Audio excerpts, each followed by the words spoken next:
يحضرون بسم الله الرحمن الرحيم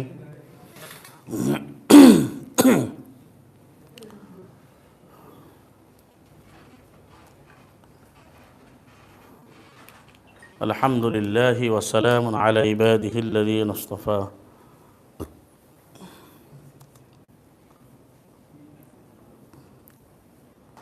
رب اشرح لي صدري ويسر لي أمري واحلل عقدة من لساني يفقهوا قولي وسلام على المرسلين والحمد لله رب العالمين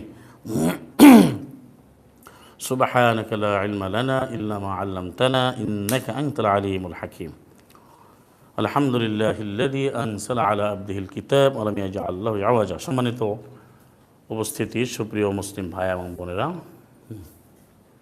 আমাদের সকলকে আমরা মারহাবা জানাচ্ছি, আমাদের জানাচ্ছি যা শুনছেন আমাদেরকে সদর জুমার পূর্বে কিউবাস লাইভ 1386-তে আমরা একটি আয়াত নিয়ে আলোচনা করব যে আমাদের যে কোরআনের আলোকে যে সামাজিক যে রূপ কীভাবে সংগঠিত হবে তার একটি চমৎকার অনিন্দ সুন্দর অতুলনীয় একমাত্র কল্যাণে পরিপূর্ণ জীবন ব্যবস্থা আল্লাহ উপস্থাপন করেছেন, তুলে ধরেছেন সূরা তাওবা 9 নম্বর সূরা বারার 71 নম্বর আয়াতে।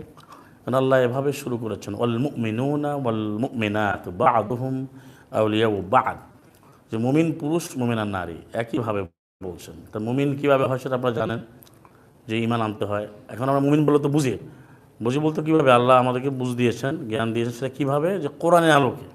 এখন সময় তো অনেকেই মুমিন, কেউ মুমিন বলে, কেউ মুসলমান বলে দাবি করে, তো সেটা না, কোরআনের আলোকে আমান্না বিরাব্বিল আলামিন যেভাবে আল্লাহ গ্রহণ করেছেন সালামুল্লাহ মুসার সাথে যারা আসছিল, সে জাদুকররা, তারপরে সালামুল্লাহ মুরসালিনদের পক্ষ থেকে যে রজুল যে ব্যক্তি এসেছিল সূরা ইয়াসিনের যে 25-26 নম্বর আয়াত, ইন্নী আমানতু বিরাব্বিকুম ফাসমাউন, নিশ্চয় আমি ঈমান আনলাম তোমাদের রবের প্রতি। এই ঈমানের ঘোষণা নবী আবার ঘোষণা দিয়েছেন সালাম মুহাম্মদ, আমানতু বিমা আনজালাল্লাহু মিনাল কিতাব, পুরুষ হোক মহিলা হোক,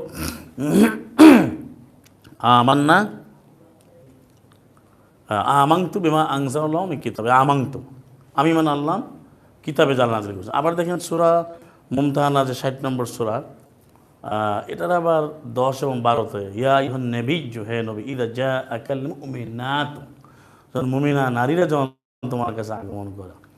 তাহলে এই মুমিনা বলতে কি বোঝায় আয়াত অনুযায়ী স্পষ্ট, কেন অন্য কিছু আসবে না।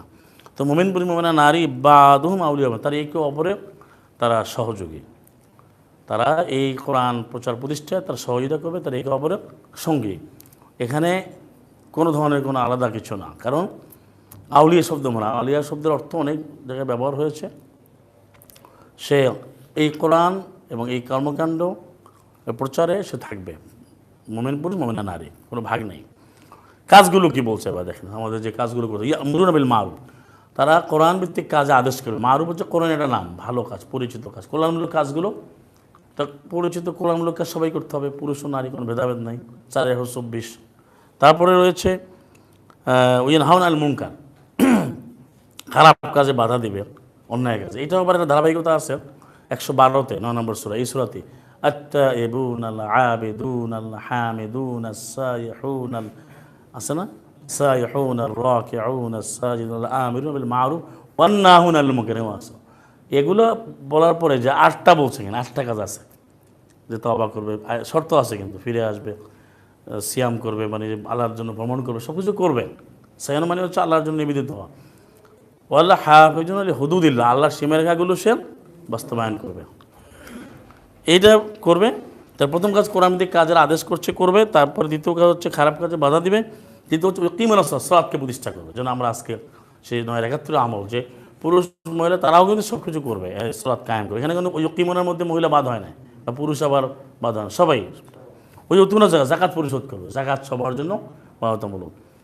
এটা 4 নম্বর। 5 নম্বর ইউতিউনাল্লাহ, তারা আল্লাহর আইন বিধান মানবে, রসুলের অনুসরণ করবে, একইভাবে করবে সবাই, কোনোটা কোনো বাদ নাই। তাহলে মহিলা পুরুষ কোনো ব্যবধান করা হয় নাই। এটা করলে কী হবে, এই কাজগুলো, উলাইকা সায়ারহামুহুমুল্লাহ, ওরা এমন লোক, অচিরেই আল্লাহ তাদেরকে অনুগ্রহ করবেন, দয়া রহমত দেবেন, দয়া করবেন। ইন্নাল্লাহ আজিজুন হাকিম, আল্লাহ সর্বমহাবিজয়ী, আল্লাহ সর্ববিধান। আসুন আমরা এই সূরা বারাহ সূরা তাওবার ৭১ নম্বর আয়াতটা আমরা বারবার করে আগেও আলোচনা করেছি যে আমাদের সেটা আমল করতে হবে প্রতিনিয়ত প্রতি মুহূর্তে। সেজন্য আমাদের সকলকে পরিপূর্ণ ভূমিকা রাখতে হবে এবং দায়িত্ব পালন করতে হবে। সাদাকাল্লাহু ওয়া রাসূলুহু ওয়া আখিরু দাওয়াহুম আলহামদুলিল্লাহি রাব্বিল আলামিন। আসসালামু আলাইকুম তিবতুম ওয়া বারাকাতুহু।